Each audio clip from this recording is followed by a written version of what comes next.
పాటుకురా. ఎవడరా బాబు జనాలు సావక ముందనే సమాధులు ఎక్కిస్తున్నాడు. ఎందరెందరో మహానుభావులను పొట్టన పెట్టుకున్నావు శ్మశానమా, నీకు ఇసుమంతైనను జాలి లేదా? ఎన్నో ఏళ్ళు గతించిపోయినవి కానీ ఈ శ్మశాన స్థలిన్ కన్నులు వచ్చిన మందభాగ్యుడు ఒక్కడైనను లేచిరాడు. చల ఆహా హార్మోనియం పద్యం రక్తి కట్టే సమయంలో దగ్గి డిస్టర్బ్ చేసావు కదరా ఎద్దవ్వా. వంకెతకలేనమ్మా డొంకెట్టుకెళ్ళాడిందట. పద్యం మర్చిపోయినని ఒప్పుకోవచ్చు కదా.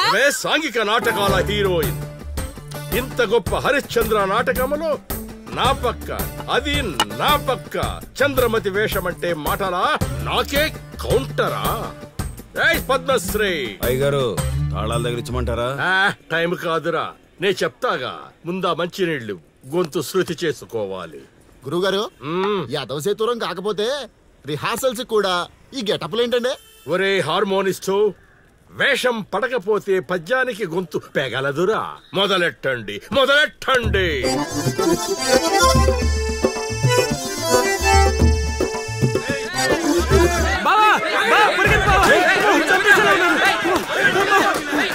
ఏం చేసావురా? నేనేం చేయలేదు బావా. ఈ ఊళ్ళో చైత్ర అనే అమ్మాయి ఉంది, మీకు తెలుసా అని అడిగా. అంతే, చైత్ర అంటే చిత్ర అని వినిపించిందట. దాని పిల్లవట బావా. అరే శర్మగా, నీ ఎంత పని చేశారా? చైత్రాన్ని చిత్ర అనుకుంటేనే 10 కిలోమీటర్లు పరిగెత్తించారు బావా. ఇంకా నయం డైరెక్ట్ గా వెళ్ళా కాశీగాడిని అడగలేదు.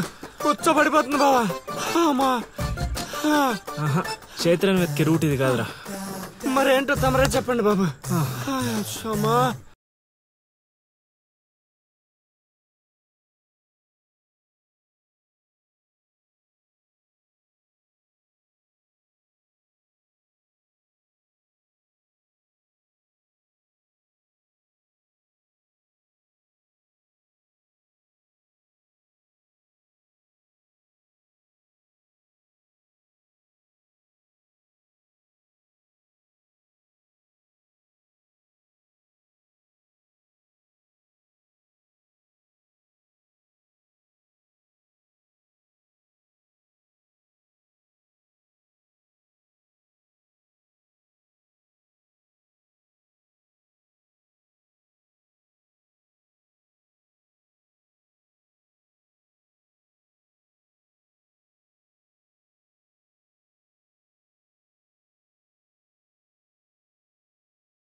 ఏటి పాట ఆగింది? పాట ఆగిపోయింది, జనాలు కూడా వెళ్ళిపోతున్నారు.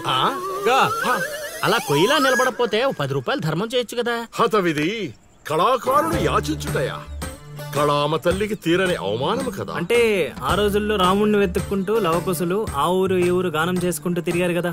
మేము కూడా ఓ కళాపిశాచి ఉన్నాడని. కళాపిశాచి కాదు, పిపాసి. అదే కళాపిపాసి ఉన్నాడని తెలుసుకొని ఆయన కోసం వెతుక్కుంటా. అవును. ఏమిటి, నా ఊళ్ళో నాకు తెలియని అంత గొప్ప కళాకారుడు ఒకడున్నాడా? ఉన్నాడు సార్, పిచ్చప్పారావు అని అలియాస్ సుయోధన సార్వభౌముడు. నిజంగానే పిచ్చప్పారావు బా. ఎందుకు సార్ అలా ఏడుస్తున్నారు? 10 రూపాయలు అడిగామా నేనా? వద్దులేండి సార్. ఆగండి నాయనా. మీరేటండి, అసలే మాకు టైం లేదు, పక్క వీధికి వెళ్ళి అడుక్కోవాలి.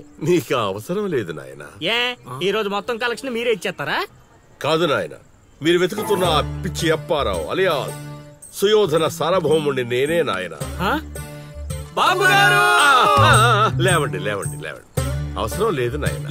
మా కోసం మీరు అడుకుంటారా ఏంటి? లేదు, మీ ఆకలి నేను తీరుస్తాను. ఒరే పద్మశ్రీ, అయ్యగారు తాళాల దగ్గర ఇచ్చమంటారా? ఇప్పుడు కాదురా, ఇంకా దానికి టైం ఉంది. ముందు వాళ్ళ దగ్గరున్న వాయిద్యాలు తీసుకో. ఇప్పుడు వాళ్ళు మన అతిథులు, అర్థమైందా? రా.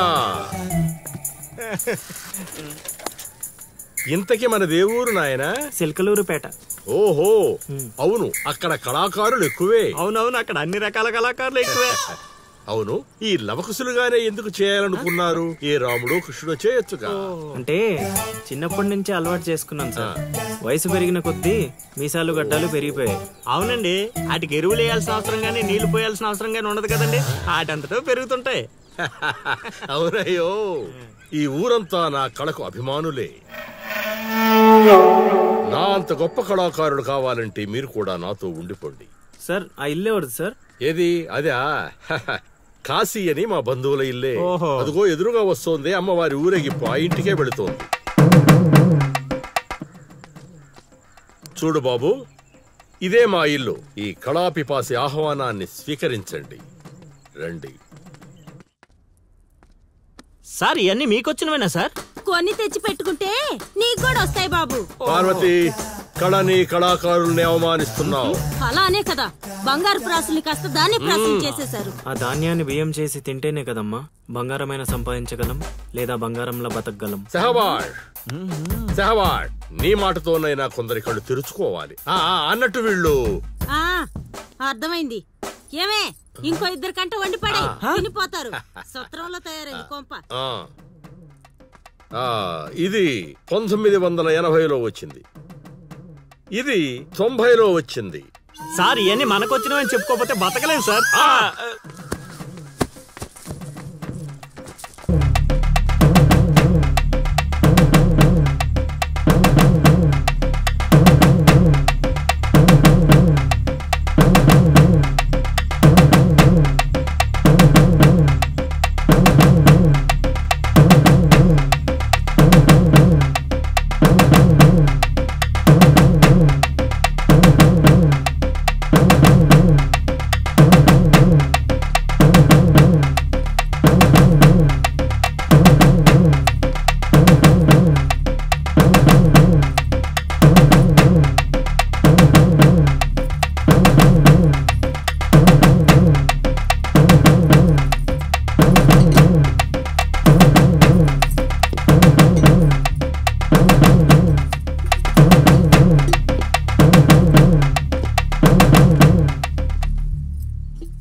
ఏం ఆలోచిస్తున్నావు?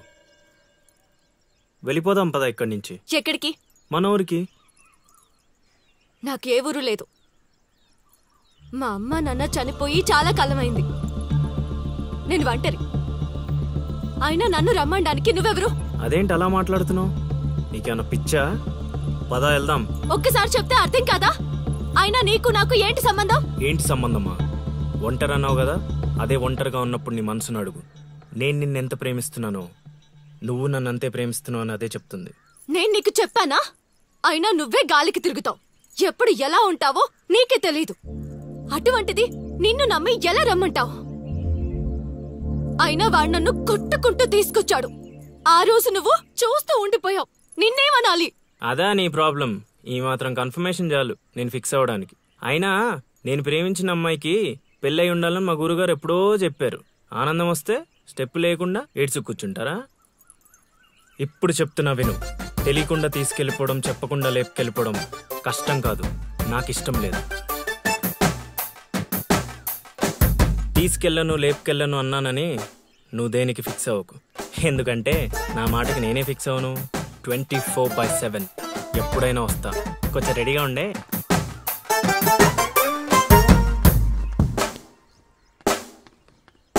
రే కాశీ, ఇంట్లో దేవుడున్నాడు. ఈ 10 రోజులు పద్ధతిగా ఉండమని చెప్పా నీకు.